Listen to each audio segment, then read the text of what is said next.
Hello viewers, welcome back to my YouTube channel, English and Literature with Carol. In case you're new here, please hit that subscribe button. Today I would like to teach you something about the dictionary, uses of a dictionary. How do you use a dictionary? What are your expectations? I was in class a few minutes ago, and what I have discovered in that class is that students cannot use a dictionary. They have been wired to use their smartphones, but now that today they didn't carry a smartphone and it's not something that we use every day, they were getting stuck. And I discovered, wow, I think we should learn how to use a dictionary. Now I have my dictionary here with me, Advanced Learners Dictionary. Sorry, it's getting vice versa. Oxford Advanced Learners Dictionary, International Students Edition. This one is Improve Your Writing with Oxford Writing Tutor. That is what it has been written there. There are many editions, but for now we'll not even get attention to that. This is the 8th edition that I'm having, but it's as good. It's not so current. Editions show that there are words that have been discovered there. The dictionary is planned or is in the alphabets. Can you see that? Those nice highlights show that it is in alphabets. And then there is a green there and other colors. So when you get there, you'll have pictures. You'll enjoy the pictures. It's lovely. The dictionary is lovely. You'll enjoy the pictures. You will look at them and wonder, wow, when did I stop enjoying learning? Because this one here gives us even pictures, illustrations. You can have a look at that. It's nice, it's lovely. Go and have a look at it. The dictionary is beautiful and you can use it in bettering your English. Now, how do you use the dictionary? There are a few rules. It gives us abbreviations, and there are key rules that there are symbols that you'll find in the dictionary, there are abbreviations that you'll find in the dictionary, and there are also labels that you'll find there. So be conscious of that and use it to your advantage. The abbreviations there, especially with the parts of speech, because the dictionary will give you the parts of speech, you will learn that it has been written here, so you'll not even struggle with it. There are adjectives, adverbs. Is a noun countable?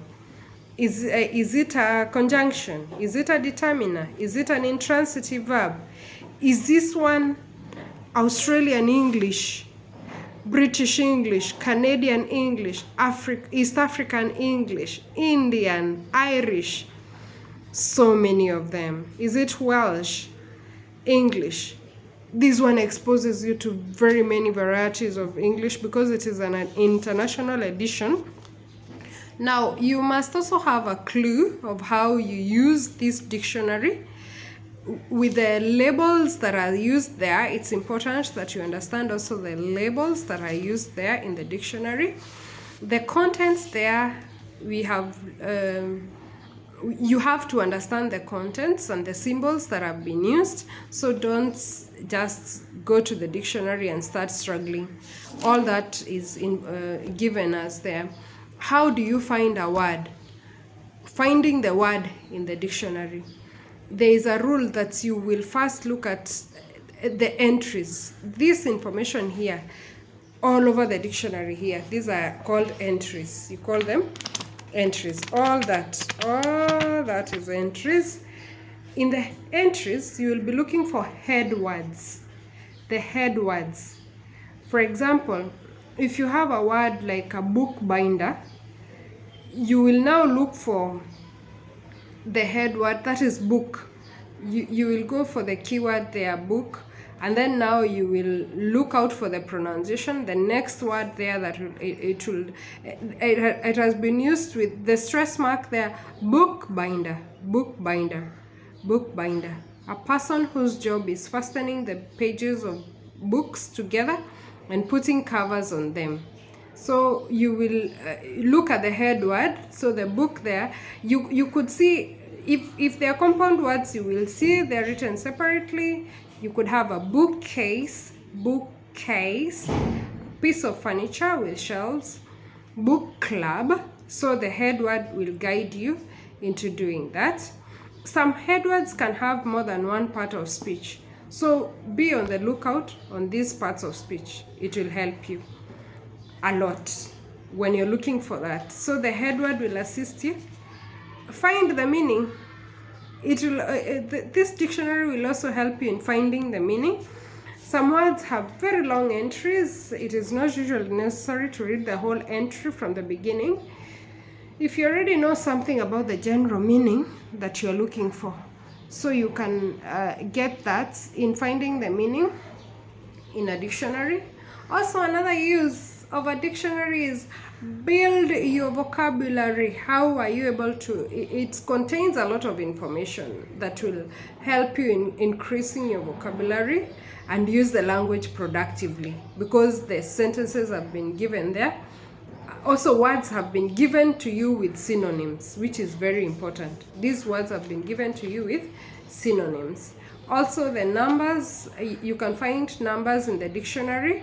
We are talking of maybe if you want to find something like how does maybe 1,000-foot view get those meanings. 12, they have been used there. 15, those numbers have also been given there, and they are important. You will something that has not been highlighted here in the content is that you will find even idioms, which are very nice in high school writing. Idioms in the dictionary. For example, there is this word here. If I was to look at alphabet A, I will now be looking at all the head words in alphabet A. So a word like aback, or from A to B. This is an idiom here. A to B, from one place to another.